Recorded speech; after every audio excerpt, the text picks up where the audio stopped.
Hello students, myself Vijay Jain, VIJ, Senior Resonance Chemistry Faculty, Professor of Chemistry।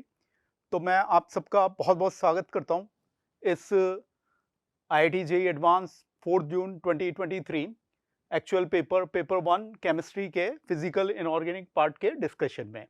तो let's discuss this question one by one. What is this section? This section contains 3 questions. Each question has 4 options. One or more than one of those 4 options is oblique are correct answer. तो इसमें क्या है?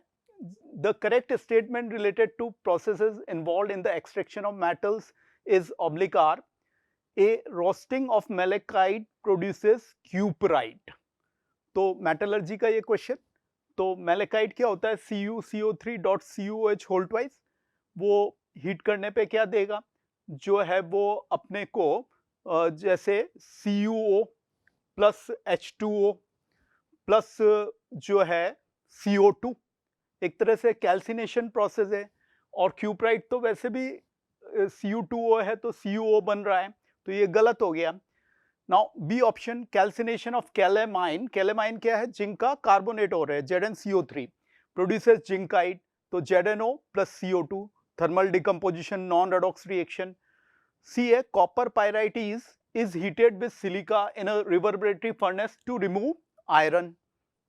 ठीक है, copper pyrite आपके CuFeS2 है plus O2, तो उसमें अपने को क्या बनेगा? Cu2S plus FeO plus SO2, थोड़ा बहुत FeS भी बन सकता है, वो मैट हो गया Cu2S और FeS वाला बेसिमर कन्वर्टर के लिए।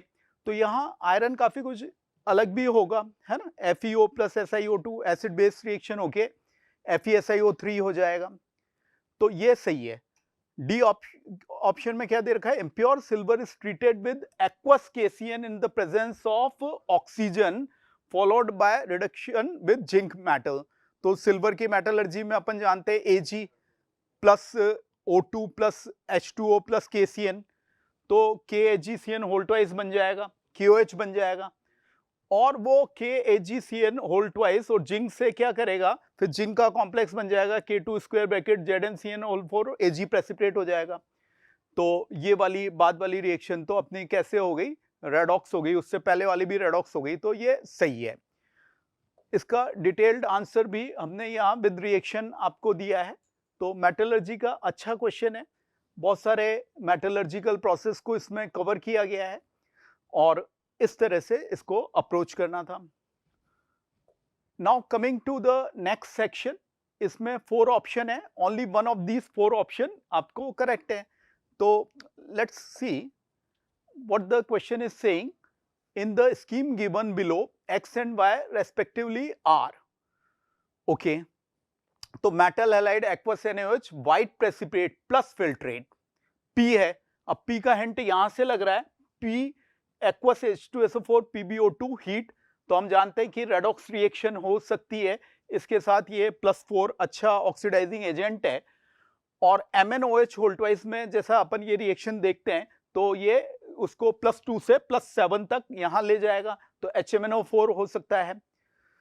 यहाँ पे मतलब परमैग्नेट आयन जो है वो ऐसे जो है वो बन सकता है, कलर्ड स्पीशी अपन जानते हैं, पिंक वायलेट ऐसे अकॉर्डिंग टू द कंसंट्रेशन। और जो ये यहाँ पे इन्होंने आगे क्या बोला है, क्यू लाए हैं, ये क्लोराइड है, तो NaCl है, तो NaCl की अपन रिएक्शन जानते ही हैं कि MnO2 H2SO4 MnO2 की बजाय ये दिया हुआ है, तो क्लासिक रिएक्शन है। अगर NaCl और H2SO4 हो तो NaHSO4 HCl होता है, लेकिन MnO2 आपने ले लिया तो फिर इसमें रेडॉक्स हो जाती है और इसमें क्या बन जाता है, फिर Cl2 बन जाता है ना, और साथ में जो भी बनेगा वो बन जाएगा Na2SO4 MnSO4 वाटर, है ना, या जो भी क्लोराइड सॉल्ट भी हो सकता है। तो मुद्दे वाली बात यह है कि अब HCl नहीं Cl2 मिला, और Cl2 जो है वो आपको पता होना चाहिए कि starch iodide paper oxidising agent के जो है वो आइडेंटिफिकेशन के लिए यूज होता है, तो आयोडाइड को Cl2 ऑक्सीडाइज करेगा I2 में और खुद ऑक्सीडाइजिंग एजेंट रिड्यूस होगा, और I2 और स्टार्च क्या करेगा? Blue colour complex. तो इस हिसाब से ये सी ऑप्शन हो गया। इसको यहां रिएक्शंस में भी हमने जो आपको बताया है। Now coming to the next question, plotting 1 by lambda m against C lambda m for aqueous solution of a monobasic acid HX resulted in a straight line with y-axis intercept of P, okay, and slope of S. The ratio P by S is lambda m दिया हुआ है अपने को, molar conductivity lambda naught m, limiting molar conductivity, C molar concentration, K dissociation constant of HX. तो अब scheme इसकी क्या हो सकती है, वही ये कंडक्टेंस का एक क्वेश्चन, इससे पहले वाला क्वालिटेटिव कैटायन का। तो इसमें अपन जानते हैं कि कंडक्टेंस में से क्वेश्चन आने की पॉसिबिलिटी आईआईटी में रहती है, या फिर डेल्टा जी नॉट वाला नर्स्ट इक्वेशन वाला। तो उसकी इक्वेशंस होती है alpha is equal to lambda M by lambda M infinite, और K is equal to C alpha square और डिवाइड बाय 1 माइनस अल्फा। तो उनसे अपने को इनको सेट करना पड़ेगा। तो अपन ने इसमें अल्फा को जो है वो सब्स्टिट्यूट कर दिया, और ये फॉर्म में अपन इसको लिया है। अब अपने को जो है वो lambda M infinite by lambda M minus 1 C lambda M infinite के आ गया। तो पर्टिकुलर अपने को जो ग्राफ बोला है कि जो है वो ये ग्राफ है 1 बाय लैम्डा एम और सी लैम्डा एम का। तो अपन इस फॉर्म में इसको रीअरेंज कर दिया। तो y is equal to M X plus C से मैंने इसको कंपेयर कर लिया। तो मेरा इंटरसेप्ट ये आ गया, स्लोप ये आ गया, और ये रेशियो अपने से पूछा गया है, तो उस रूप में अपन इसको निकाल लें। तो इस रूप में ये अपने निकल गया। Now coming to the next question from ionic equilibrium, on decreasing the pH from 7 to 2, the solubility of a sparingly soluble salt of a weak acid HX increased from 10 to the power minus 4 to 10 to the power minus 3. The pK of HX is, तो आप देख सकते हैं कि पहले अपने को solubility पता है ना। अब ये जो है वो इस टाइप के सॉल्ट होते हैं, BA टाइप के। अब वो मोनोवेलेंट कैटायन, मोनोवेलेंट एनायन हो या डाइवेलेंट हो या ट्राई, सबका KSP का फॉर्मूला क्या आएगा, S स्क्वायर। तो यहां से आपको KSP दिख ही रहा है 10 टू द पावर माइनस 8।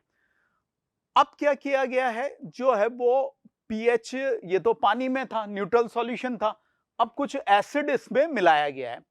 अब एसिड क्या करेगा, जो ये X माइनस बनेगा तो उससे रिएक्ट करके X minus plus H plus मिल गिव्स HX, और इसका इक्विलिब्रियम किधर रहेगा, X minus plus H plus gives HX का फॉरवर्ड में ही रहेगा, अनडिसोसिएटेड वाली साइड। तो जितना भी अपने जो ये MX वाले में से आ रहा है, X माइनस रह रहा है, लेकिन ये M का सॉल्युबिलिटी वाटर में S है और S डैश हो गया, तो ये फॉरवर्ड जाएगा। तो ऐसा क्वेश्चन हम क्लास में भी आपको करवाते रहे हैं, रेजोनेंस के लेक्चर नोट्स में, शीट में, और आईआईटी ने पहले भी इस तरह का पूछा।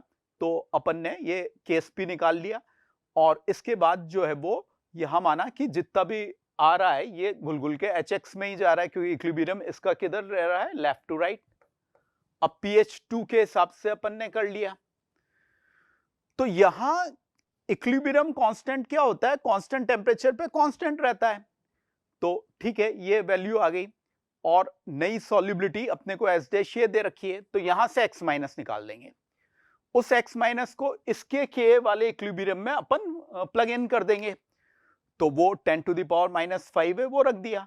तो this is giving us K is equal to 10 to the power minus 4, PK is equal to 4। तो अच्छा क्वेश्चन है, और पहले भी इन कॉन्सेप्ट्स का यूज हुआ है, और उसके अकॉर्डिंगली, मतलब क्योंकि ये तो इक्विलिब्रियम इधर ही रहता है, वीक एसिड मेंशन किया गया है, तो अनडिसोसिएटेड वाली साइड, तो जो भी है वो इसको डिसॉल्व कर करके इधर ले जाता जाएगा, और उस हिसाब से KSP की और K की इक्वेशन बनेगी।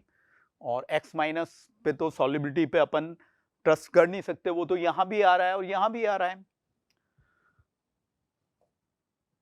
Now coming to the next, this section says non-negative integer, okay. तो let's do the discussion of these questions.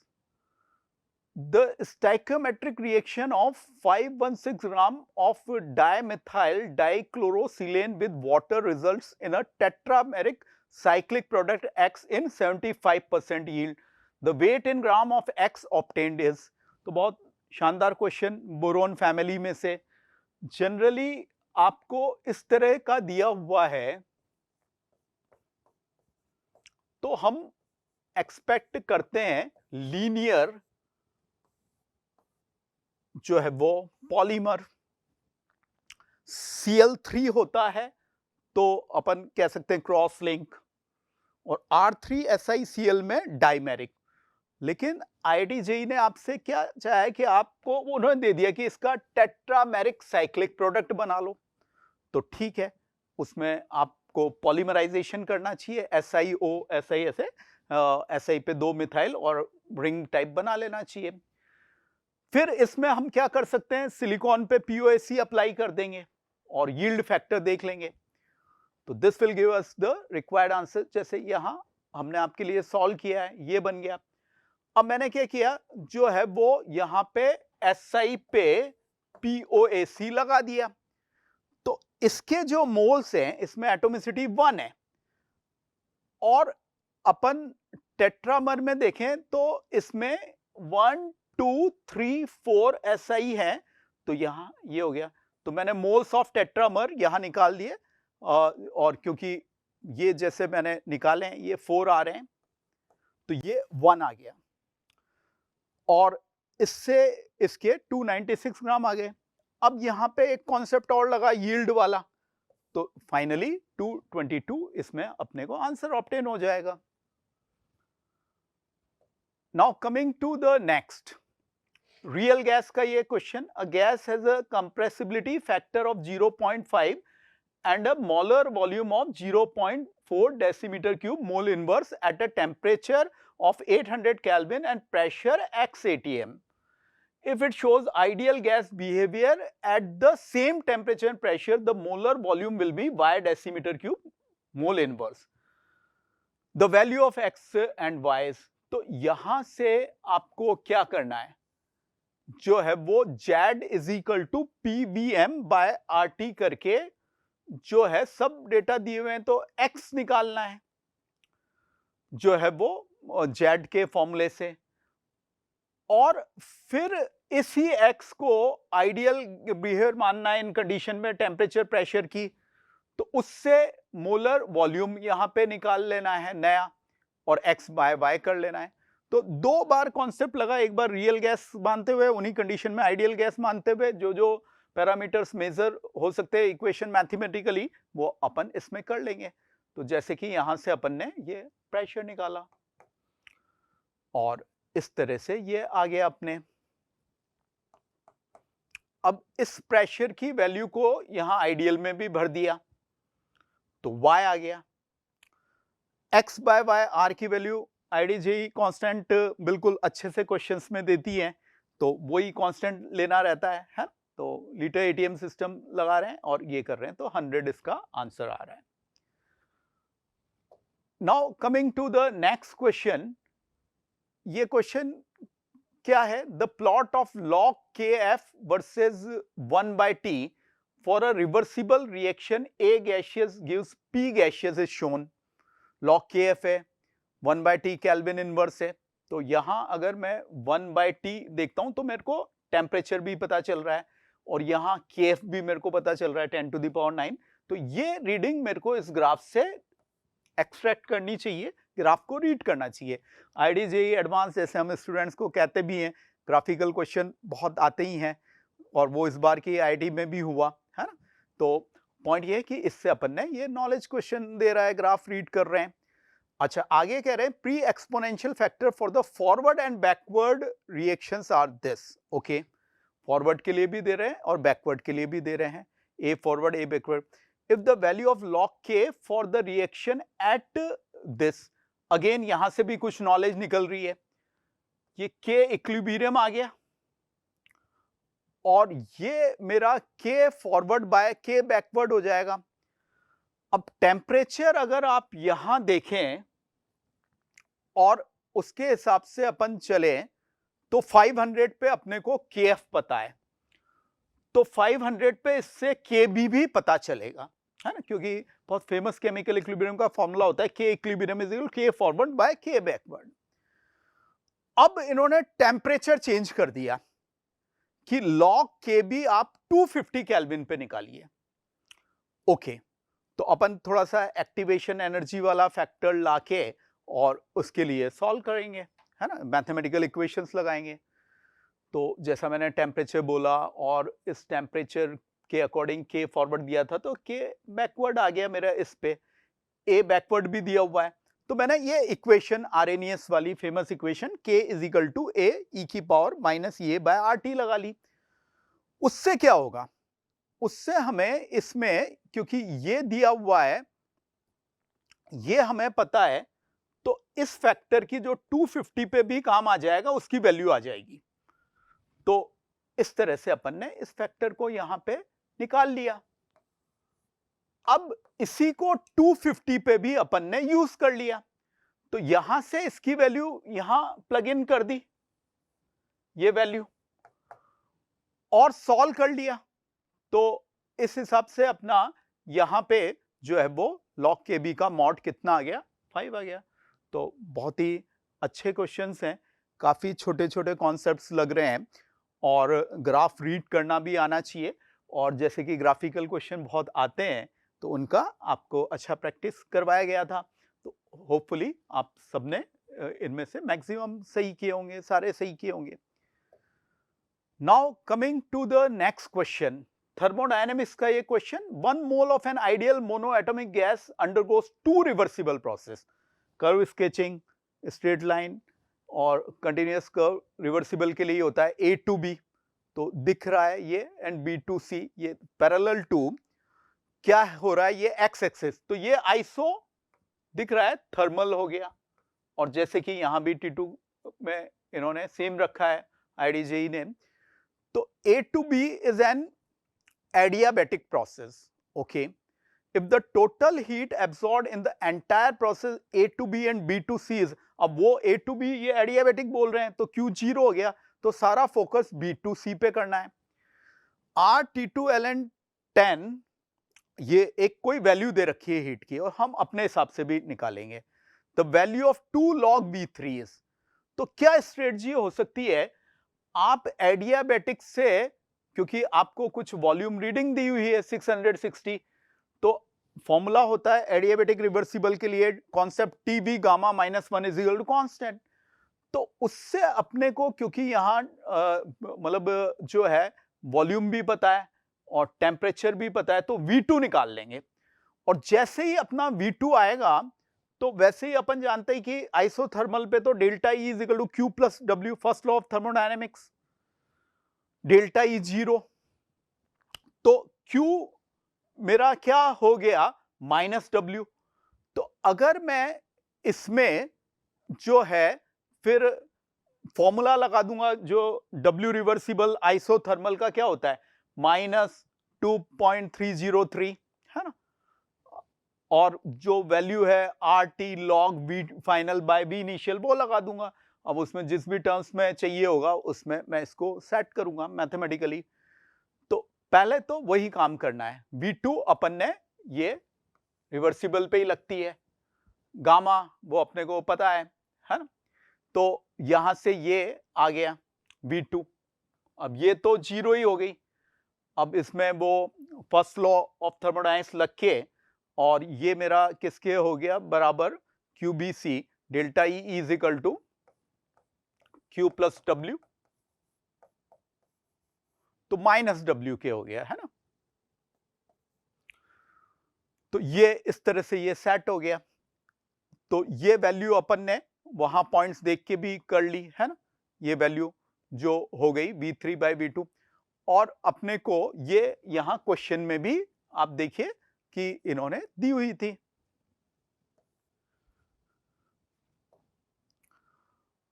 तो इक्वेट कर दिया, V3 बाई V2 निकाल लिया, और V2 हम क्योंकि पहले ऊपर निकाल चुके हैं इससे, है ना, एडियाबेटिक रिवर्सिबल से, तो वो फिल कर दिया।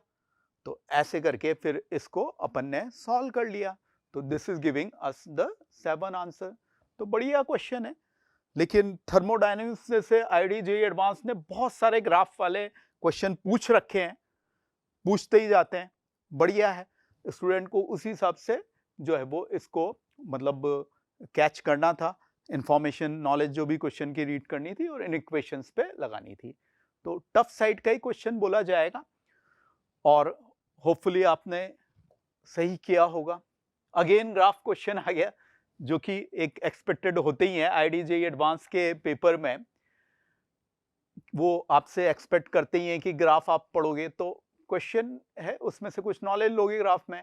क्या है, इन अ 1 litre flask 6 moles of A undergoes the reaction A gaseous gives P gaseous.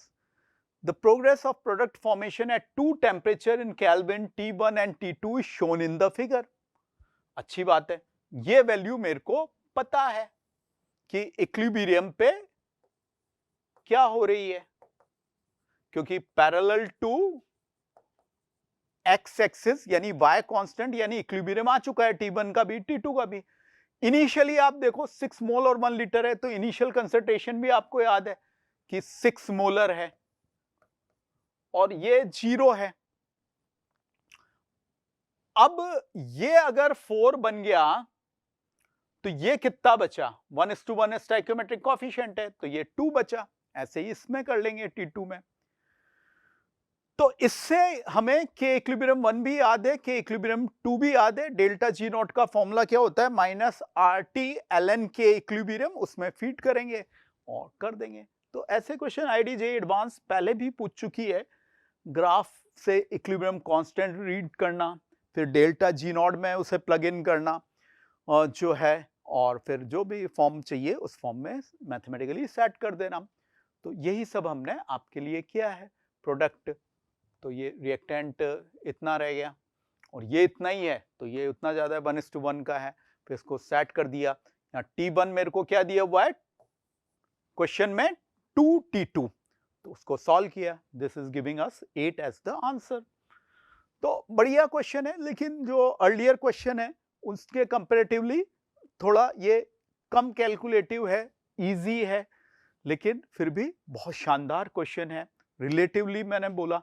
Otherwise तो के इक्विलिब्रियम भी आपको पढ़ना आना चाहिए, और हमने ऐसे क्वेश्चन करवाए हैं, आईआईटी जेईई ने भी ऐसे क्वेश्चन दिए हैं, तो रेजोनेंस में अपन ने ये सब किया हुआ है, तो होपफुली आपने अच्छा किया होगा। अब आ रहा है ये वाला part, this section contains 4 matching list set. Okay, तो मैच लिस्ट में तो मैच फिक्स ही हो जाता है और ऑप्शन से भी बच्चे बड़े आराम से कर लेते हैं।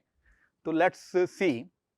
अच्छा, रिएक्शन वाला, इनऑर्गेनिक की reactions, P2O3 plus H2O H3PO3 बनाता है। ये हर साल आईआईटी जेईई ऑलमोस्ट हर 1 साल 2 साल 3 साल में ये पूछता ही पूछता है, जो है फॉस्फीन बनता है, रॉटन फिश स्मेल, और sodium hypophosphite NaH2PO2। Now coming to this, PCl5 chlorinating है, OH की जगह Cl करेगा, वो OH इसके साथ एडजस्ट होगा तो POCl3 और HCl और बन जाएगा। Now this again S NCERT reaction, ये रिड्यूसिंग एजेंट है और इसकी अरमान तमन्ना रिड्यूस होने के ही सही, तो ये He में आ जाएगा, रिड्यूसिंग एजेंट ऑक्सीडाइज हो जाएगा, तो मेरे को क्या मिल जाएगा, H3PO4 Ag और HNO3। तो इस हिसाब से जो मैंने बोले प्रोडक्ट वो D में मेरे मैच हो गए, P में 2 और Q में 3 इसी में बन रहा था, R में 4 और S में 5। तो बढ़िया क्वेश्चन, शानदार क्वेश्चन, रिएक्शंस आपको आने चाहिए उस तरह का क्वेश्चन। मेटलर्जी में भी रिएक्शंस इसमें पेपर में अपन ने डिस्कस किया आई, क्वालिटेटिव कैटायन की आई, इसमें रिएक्शंस आई, और बोरोन फैमिली का वो टेट्रामर बन गया, तो उसमें भी वो रिएक्शंस वगैरह और मोल उसमें लगा। जो आईआईटी का स्टाइल है कि इनऑर्गेनिक की रिएक्शन या ऑर्गेनिक की रिएक्शंस पे साथ में थोड़ा मोल का तड़का दे देते हैं, वैसा उन्होंने फिर से किया है।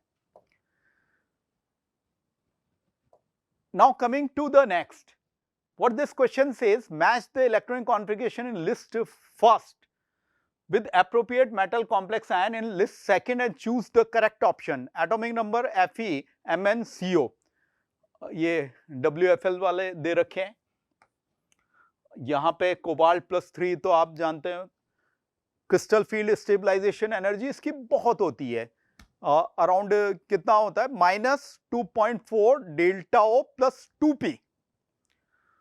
और अगर WFL लेते हैं लिगेंड और कोबाल्ट+3 के सिस्टम को तो ये बहुत कम रह जाएगी, अराउंड -0.4 डेल्टा ओ। तो कहाँ आसमान कहाँ जमीन, इतनी ज्यादा स्टेबलाइजेशन SFL से। तो CO+3 में तो ऑक्सिलेट और उसके आगे के सारे लिगेंड SFL बिहेव करते हैं। अब कोऑर्डिनेशन 4 वाले तो यही है, तो उसमें यह भी ध्यान रखना है कि पहले E होता है, उल्टा हो जाता है ना, जैसे उसमें क्या होता है T2G और ऊपर ऑक्टाहेड्रल में क्या होता है बाद में जो है वो हायर एनर्जी पे EG। तो पॉइंट ये इसमें उल्टा किया है। अब इन दोनों में से 5 इलेक्ट्रॉन सिस्टम कौन सा है, Fe+3 है या कोबाल्ट+2 है। तो इसी में अपना 5 इलेक्ट्रॉन सिस्टम आ रहा है, आर्गन 3d5, डी के इलेक्ट्रॉन अपने को सेट करने हैं। और इसमें तो बहुत ज्यादा आ रहा है, कितना आ रहा है आप देख पा रहे हैं, आर्गन 3d7। तो अगर मैंने एक फिक्स कर लिया कि R और 4 ये मेरे फिक्स हो गए, तो बाकी तो मेरे वैसे ही कट गए। तो B और इनमें देख लें, P में अगर देखें कि कौन सा जाएगा तो SFL तो यही है, सारे इसमें रह जाएंगे, तो ऑब्वियसली इसके अकॉर्डिंग जाएगा। और बाकी में WFL है और ये 6 इलेक्ट्रॉन सिस्टम है और ये अपना जो है वो 5 इलेक्ट्रॉन सिस्टम है, तो उसके अकॉर्डिंग अपने को सर्च करना पड़ेगा, है ना। ये तो Q में 2 जा रहा है इलेक्ट्रॉन, D वाले मैं इलेक्ट्रॉन्स देख देख के कर रहा हूं और उस तरह से ये सेट हो रहा है। तो ये यहां हमने आपके लिए सॉल्व भी किया है। ओवरऑल पेपर देखा जाए IIT JEE एडवांस का पेपर 1 PI केमिस्ट्री का, तो ये स्टूडेंट के एंगल से मैं कहूंगा तो ये एक टफ पेपर है। इसमें 3 तो ग्राफिकल क्वेश्चन हो गए, काफी रिएक्शंस हो गई, उनमें मोल भी लग गया। तो आई होप कि सब कुछ रिलेटिव है, तो रिलेटिवली आपका बहुत अच्छा पेपर हुआ हो। और हमारे कुछ स्टूडेंट्स ऐसे भी हो सकते हैं कि सारा ही उन्होंने सब सही किया होगा। तो I wish you a super luck for the IIT JEE advance 2023। तो आप 18 जून को फ्लाइंग कलर्स से बाहर निकले। All the best, God bless you all.